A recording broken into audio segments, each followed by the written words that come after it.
You fall down, get up. You fall down, get up. You fall down, pull yourself out the mud. You fall down, get up. You fall down, get up. You fall down, pull yourself out the mud. You don't ever get to choose your trials, tribulations, or blues, child. But still it's your cross to bear. Ain't nobody said it was fair. Oh, you fall down, get up, fall down, get up, fall down, pull yourself out the mud. Ah, you fall down, get up, fall down, get up, fall down, pull yourself out the mud.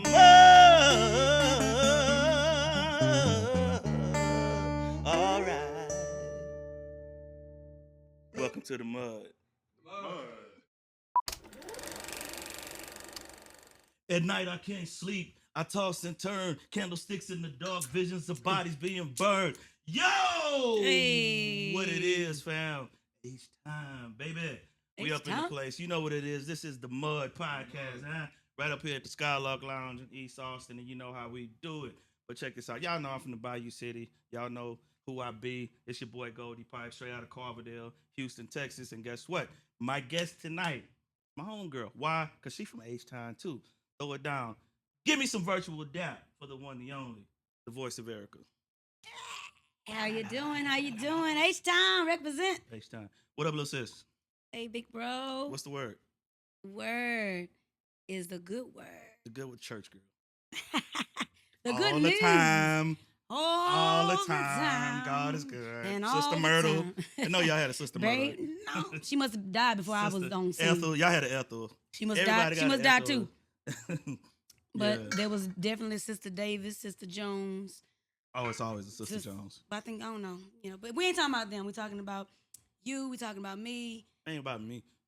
But this is you. I just want to give a shout out to you. Because I didn't know you until I came to Austin. Ain't that some shit? Yeah. And we both from the same place. Yep, in the same circuit. And it took us to come to Austin, cross paths, and we're from the same place. That's funny. It happened several times, and I want to get to that like right after this. But first of all, I want to say thank you for coming to the mud. Thank you for having me. For getting down. And a lot of this show is about really highlighting the local independent artists.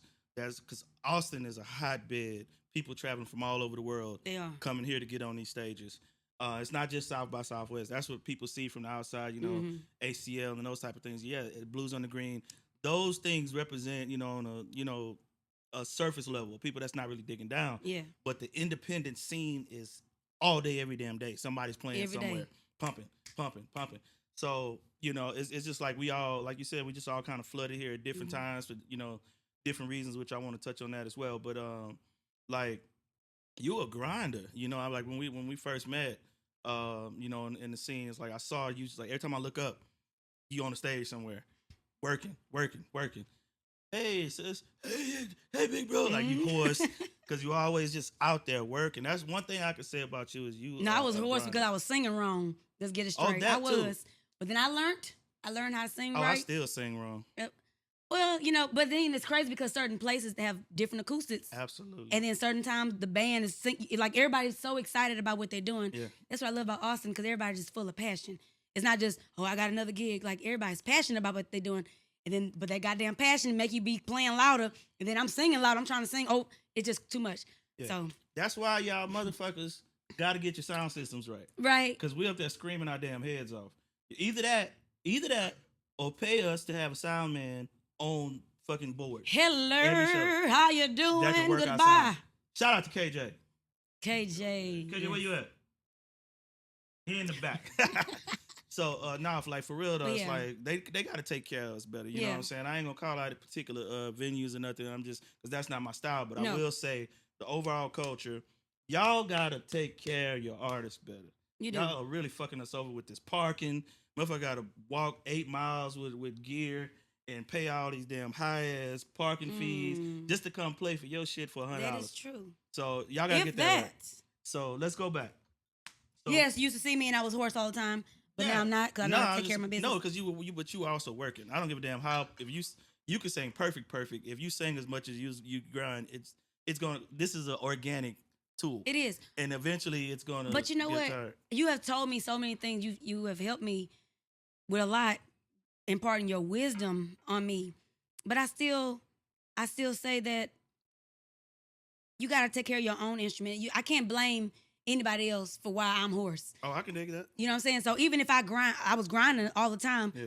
I plan on grinding more, but smarter.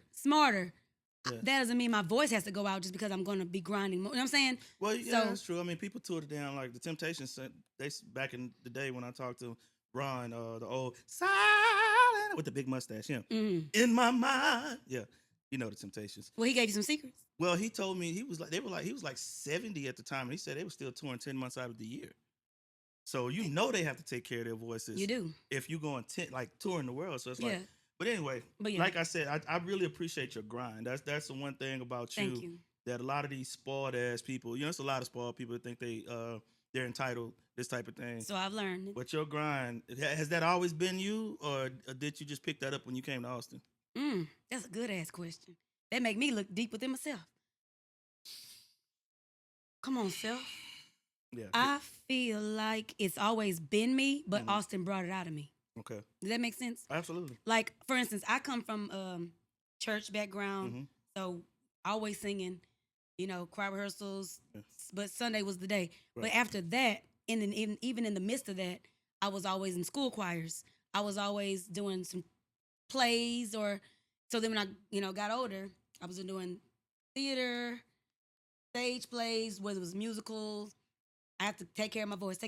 Right. But I was kind of complacent with, okay, I got that one play, or maybe I got two under my belt. Yeah. But when I adhered to the voice, adhered, is that a word? Adhered is actually. Adhered. Is it adhered? What? Yeah. Producers. It's adhered. Is it adhered? Yes.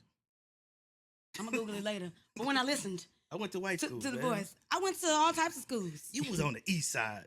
That don't mean I went to the east side. Well, I'm playing. The deluxe apartment in the sky, nigga. Let me tell you. Ain't no apartments on this side. Yes, it was. Well, the thing is, I feel like Austin really did bring a different type of entertainer and beast out of me, even though with my background of theater and with my background of singing, it just something, the hustle and bustle, that energy, I tapped into it. I can dig that. And I felt like, okay, now it's time for me to take myself to another level. So it wasn't just like, oh, I'm going to grind too. But no, it was like, oh, this is how I'm going to eat. Then I didn't make sure I'm going to eat. You had to adapt. I had to adapt. And you said brought it out of you now. It's evolution. Evolution. Basically. And I'm still evolving.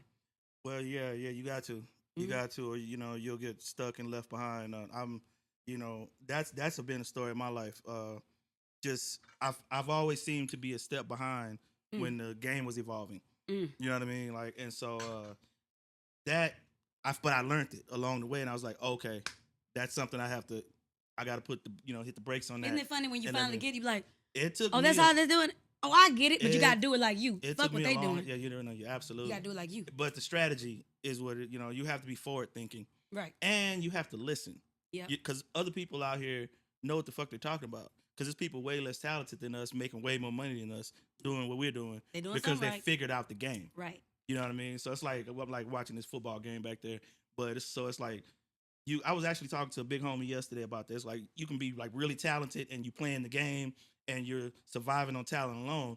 But what happens when you go from being the best player in your high school and you show up at this college and everybody's good? You know what I mean? Are you just going to survive on talent? No, you're going to get washed out because everybody can play.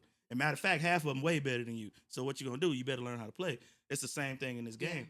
And so again. New techniques. So now that you're speaking of theater, though, I mean, another thing I noticed about you is that you're definitely a consummate performer. I mean, it's a bunch of people.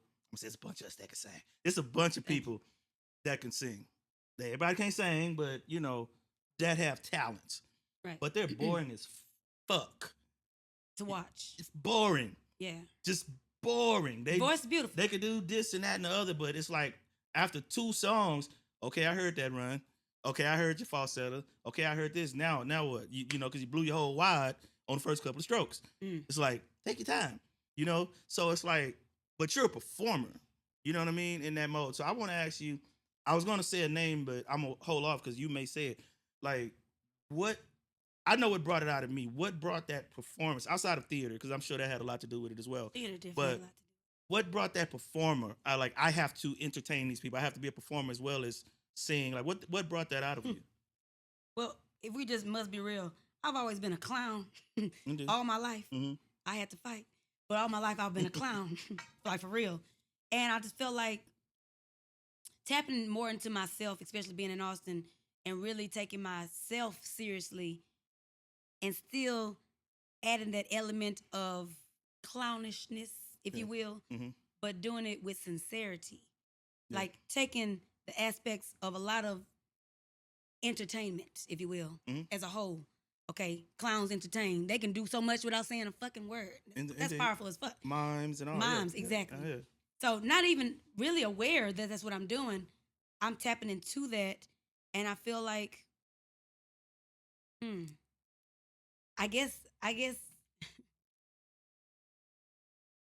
you don't see yourself, Mm-hmm. but you're told what people see you as. Kind of an out of body experience Yeah. for you. Yes. So when I have those like when I'm cooking.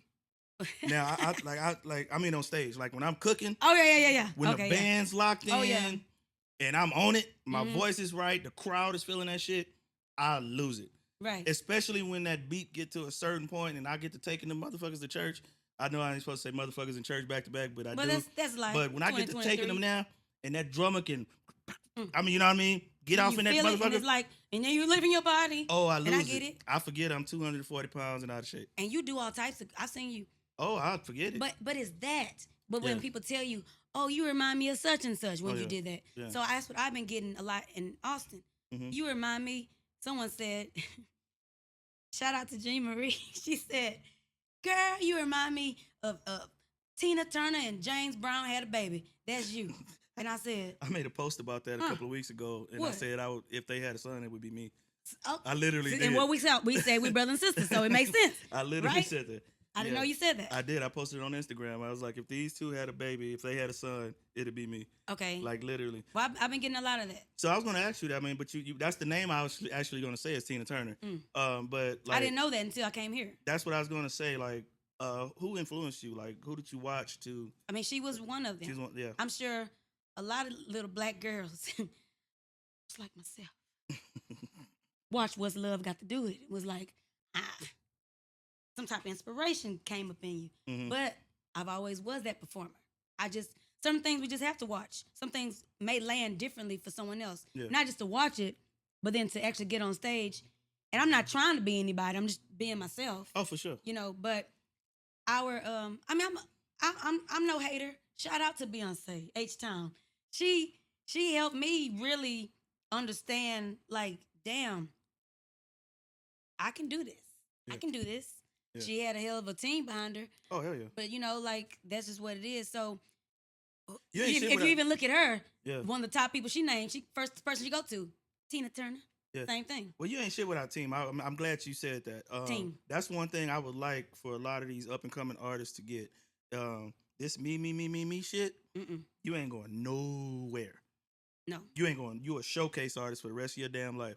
You're gonna be 65 singing in cafes, showcases with 10-year-olds, like literally Wait, 65 years old. singing with With 10-year-olds. 10-year-olds? And showcases. Those showcases. Oh, they I got see what you're saying. 5-6-year-olds, tap dancers, praise dancers, and then you singing Clarence Washington. Because they don't have a Clarence team. Carter or something. Clarence Washington's my grandfather, my bad.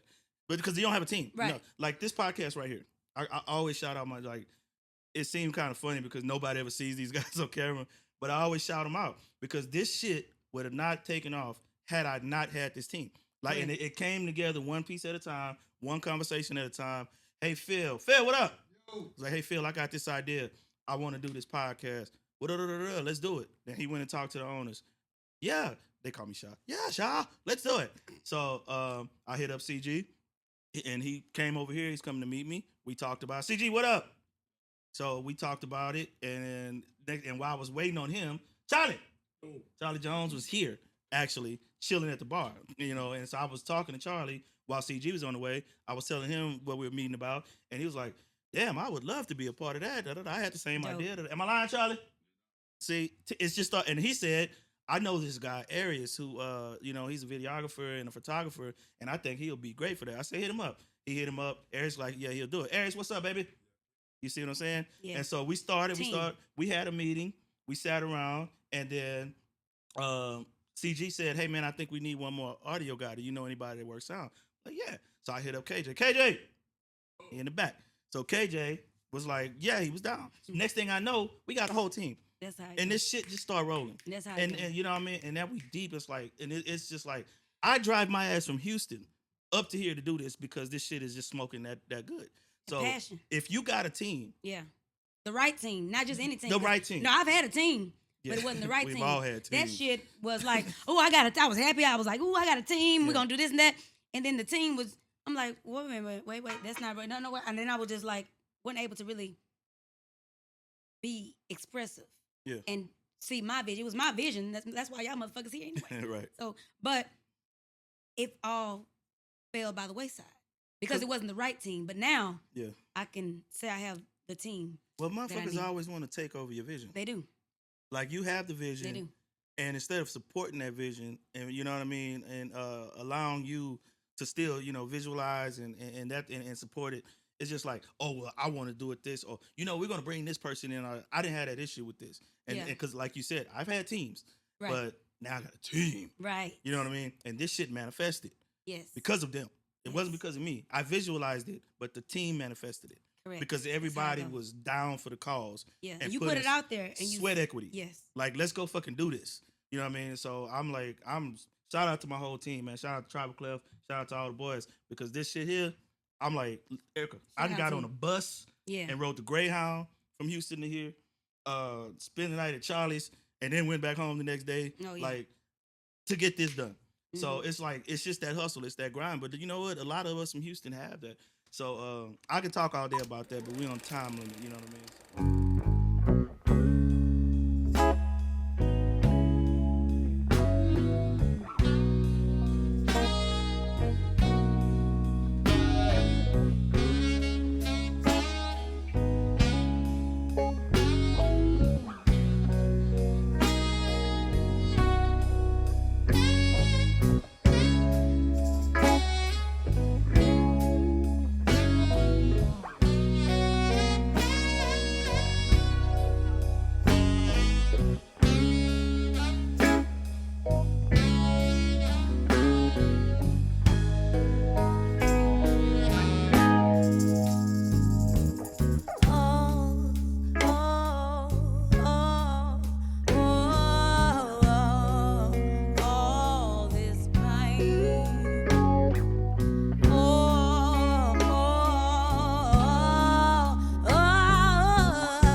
never felt before.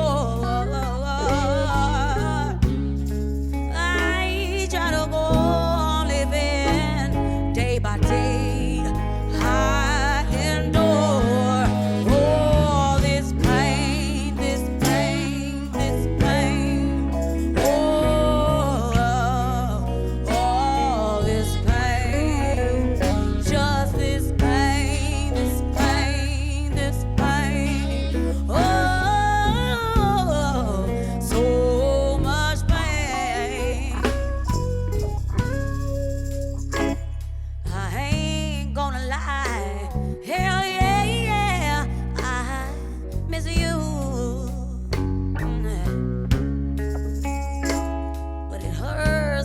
so bad, but trust me, I'm keeping my cool. Oh, you best believe I'm a much better woman now. Didn't make the simple mistake to share my vow. Just needed time to love on myself, 'cause I learned to live with no one else. Oh, this pain, this pain, this pain. Oh, oh, this pain. Oh, this pain, this pain, this pain. Oh,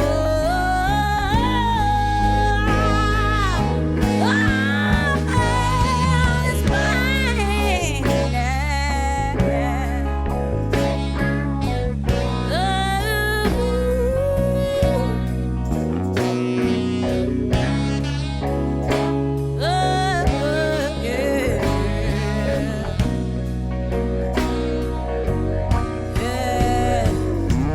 No more pain, no more pain, no more pain, no more pain, no more pain, no more pain, no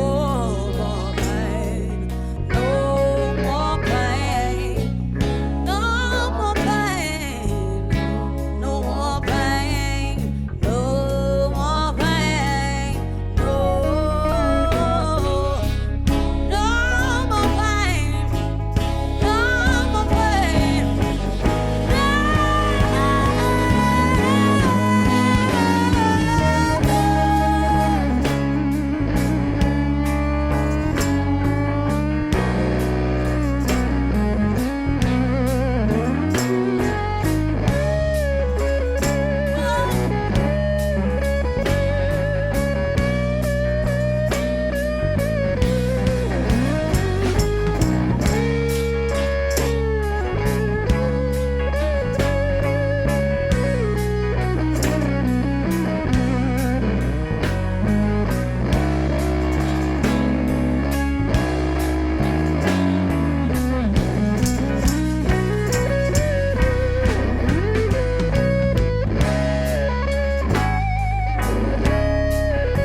no more crying at night.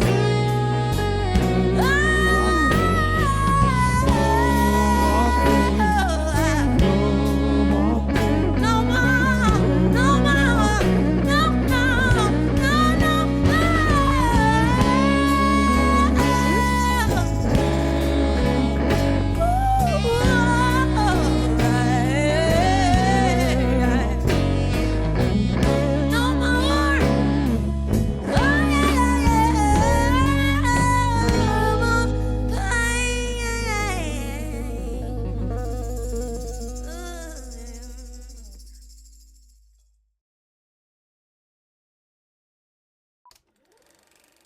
I want to go back because we both church babies.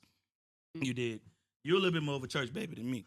See, my uncle was my pastor, but your daddy is your pastor, right? Oh, the trials and tribulations of being a PK. Yeah. Yeah. So you wasn't just a preacher's kid, you was a pastor's kid, right? Yes. So Correct. you had And I eyes still on you am. from the get go. Well, still am, yeah. So you had eyes on you from the get go. Oh yeah. Right. And being the black sheep, you know, That's what I wanted to get to. I'm glad you touched on that. because it wasn't So, just being a pastor's kid, yeah. pastor's daughter for one, a girl too. God, Yeah. and being the black sheep, the one that, oh, this taboo little bitch. Let's talk about that though. Okay, let's talk The about black it. sheep thing. How did you? I kind of had that same situation though. But how did you go? You know, how did it come into you starting to feel like you were the black sheep, and then realizing like, oh yeah, I'm the black sheep. 1983, Methodist Hospital. Oh, when you were born. Yeah. Cold, rainy night, 5:17 p.m. Wasn't it So my night? birth certificate, evening. But So no, no, like what was the dynamic of that? just always misunderstood. Third child. Mm. I have a sister who's 10 years older than I am. Okay. Brother 6 years older than I am. Mm-hmm. Third child. The accident. I don't know. I guess I was born and I shook some shit up in the family. Mm-hmm. And I just never stopped shaking up shit, I guess. But I think I was the one that always was shaking up shit because I was always the one that wasn't afraid to be myself. Definitely. And they were like, well, she's not following order. Get some holy water on this bitch. Yeah, you know, following so the line, it's like, what we gonna do? Yeah. But y'all, I'm watching The Exorcist. I mean, yeah, I'm actually being shown this shit. So I'm like, I'm taking notes. Spit out green. No, I'm just joking. No, I just was like, I was just always me. I wasn't always afraid to be who I was, but it's like I was, I guess I was, and then I wasn't. Because I was living under this roof, this pastoral roof of Baptist doctrine. Yeah. Got to be up at a certain time for Sundays, but I'm watching, Showtime at the Apollo late night Saturday, Saturday Night Live. I'm taking notes. That's why I'm like, as I look back, I see why I'm a clown. I see why I am who I am. It was still given to me. Mm-hmm. Like it was shown, like the things that was in the house, but yeah, it was so taboo. But yet, why am I seeing this stuff? Yeah. But then when I see it and I'm taking it and it's helping me mold me to be who I am, it's like, hey, stop. Why are you acting like this? Why are you who you are? I've had had a similar thing. Like I didn't have quite your dynamic because, like again, my pastor was my uncle, my grandmother's brother. I was raised by my grandparents, as you know. My grandmother is very religious. You know what I mean? Peace to her. That's my mama, But she was very, very religious. She's deaconess, church. She wasn't so forcing it on me, but I had to go to Sunday school. You know what I mean? And then I got in the choir, so of course I went to choir rehearsal. I got in the drill team, but those things I wanted to do. I did too. You know what choir, I mean? Drill team. That wasn't you're gonna be in church every day thing. And it wasn't. But it was definitely on, Yeah. But my grandfather wasn't religious, so the household wasn't this whole fucking heavy ass blanket of you gotta represent this. But you know what? I don't want to misinform. Okay. It wasn't that per se. It was just a lot of contradictions. That's what I'm trying to say. It was a lot of contradictions. You mean in the religion or in your home or both? In the both.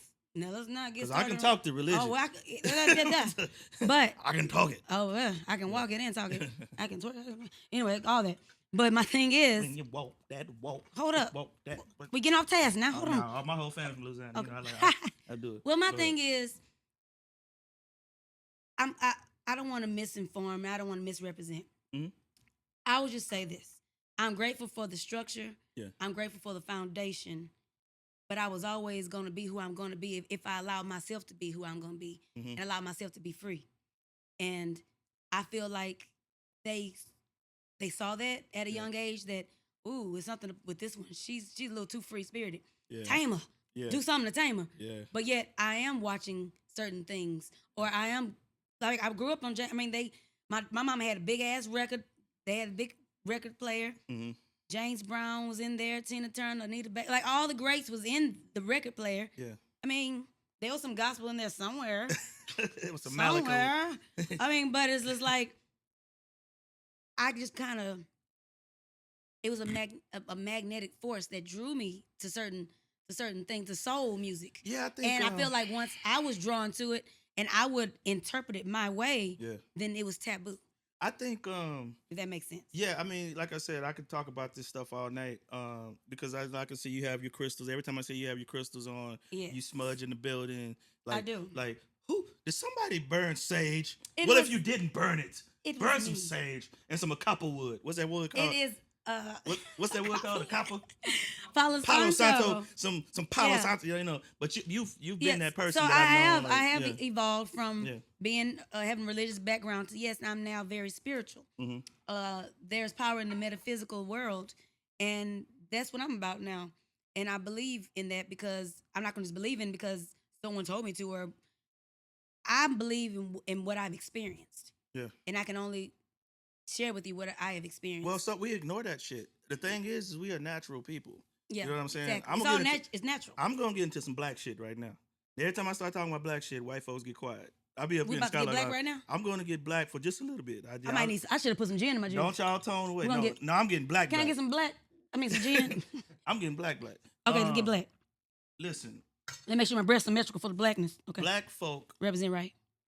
are so black that they forget what it means to be black. Oh, ain't that the blackest truth? Because like we accept it, and I'm not gonna get into the religious. I grew up a Christian, and I'm on my own path now, and that's all I'm gonna say about that. Right on. If y'all want to holler at me about it, holler at me on the side. I don't got enough time in this interview for that. But I will say that our ancestors, before we got on those boats and came over here, we were a people connected to the ground, To the earth. That's why this is called the mud. This is we are a people connected to we are farmers. We watch the sky.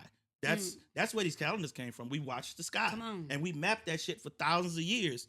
And now these folks running around here with astronomy, yada yada yada. We mapped it. Like literally thousands of years. So it's like we're connected to the universe. We're Right a universal people. Like Phil. Yo. I say, Phil, where you from? Where you from, Phil? The universe. See? But that's where we're from.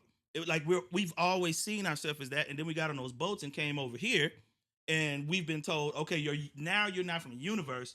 Now you're from this box, and this person is looking at you in your box, and then there's the rest of the universe. But that wasn't our experience as African people. Our experience was we are a part of the totality, which is the entire universe, and we're a piece of it. And we have access to it, and we can call upon it, and our ancestors are in it, and they're in us, Right and on. all this shit. You dig what I'm saying? They are. And so we forget all of that though, because we too black. You know what? It's not even so much we forgot, but we are shunned from even knowing that. Well, that happened. So it's like, I was raised a certain way, and like I said, shout out to my parents, shout out to my upbringing, because as I said, it established a solid foundation Same. for me. That's my roots, like my morals. I know my relationship with God. That's personal, but God lives in me. I'm a goddess. It's in the book. So It's in all of them. So it's not. So why are we shunning we that? are the creators of our own reality, and that's what I'm learning more.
Come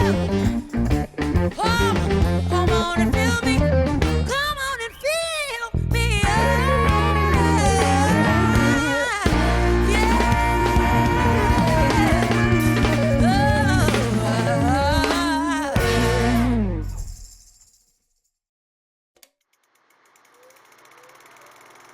I left Houston. Let's talk about that shit. I ain't trying to run your shit. No. But let's get to the meat and the about it. potatoes of the shit. And the yams. Ooh, and the greens. And the cornbread. Come on, Black. Anyway, you stupid.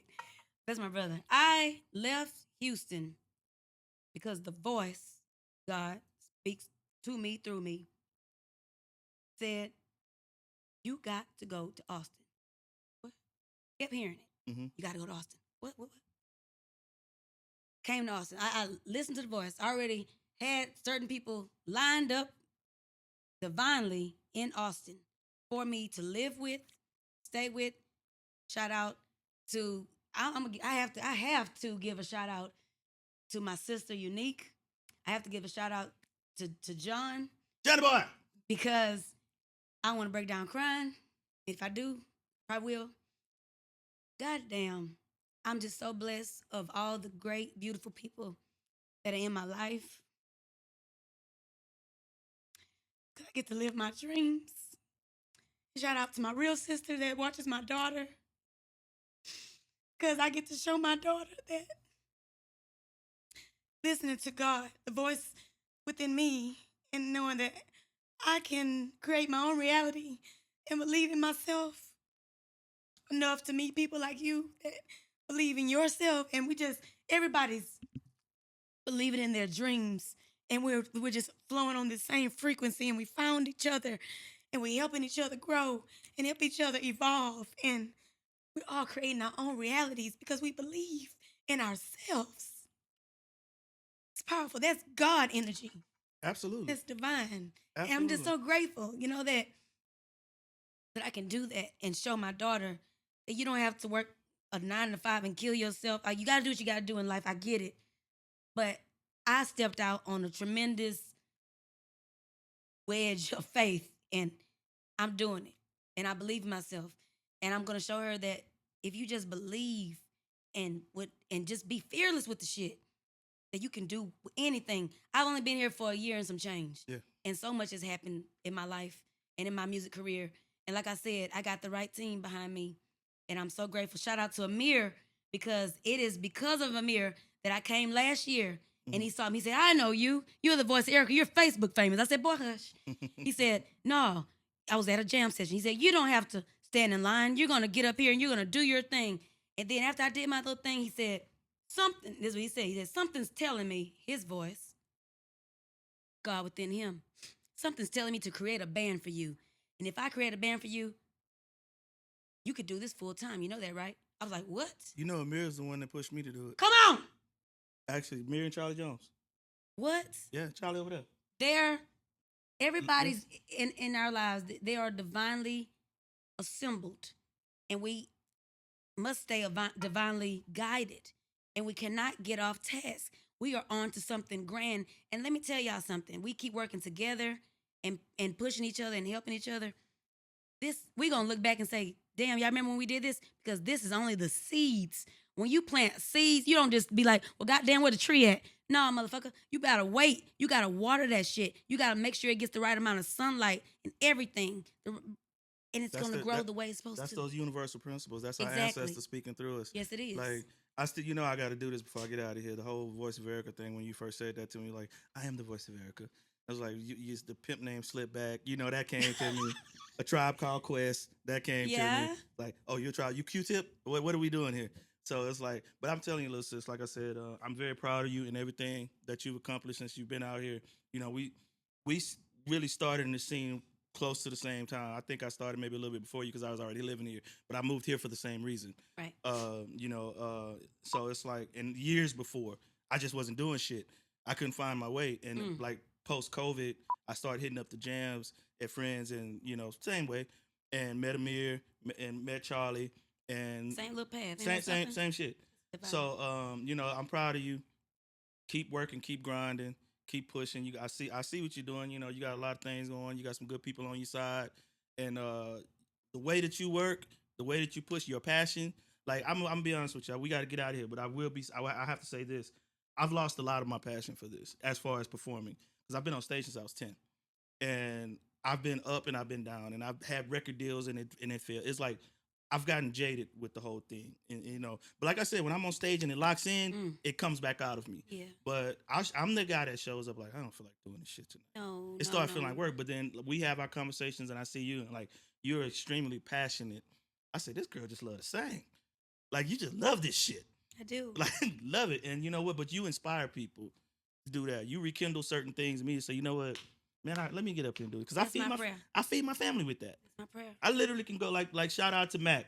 I literally can go, Mr. Mac McIntosh. I got to shout him out. I literally can go to HEB, like he say, and put food in my refrigerator after I get off stage now. Right. I wasn't able to do that before. Now I can I get off here. They pay me my money. I get up in the morning, go to HEB. Now we got groceries for a couple of days, and that's a blessing. It is. And so thank you.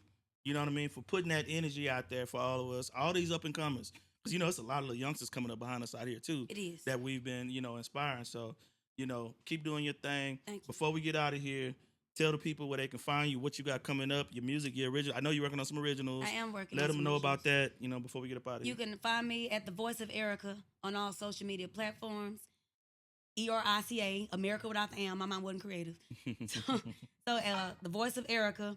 And actually, I'm performing at Friends Bar.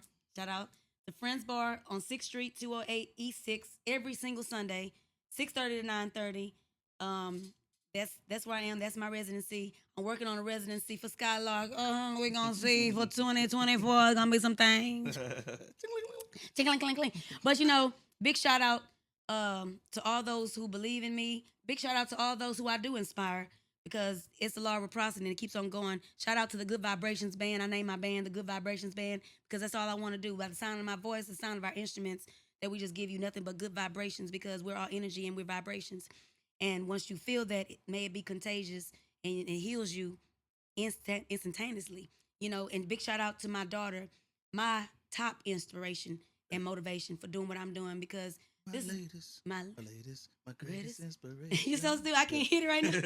But it's because of her that I'm doing what I'm doing because it is a great sacrifice to be away from her. But the great manifestation of the fruitful tree that is going to be birthed from all this of these seeds that I'm planting right now. Right on. So y'all heard it all right here. Shout out to my little sis, H-Time representative.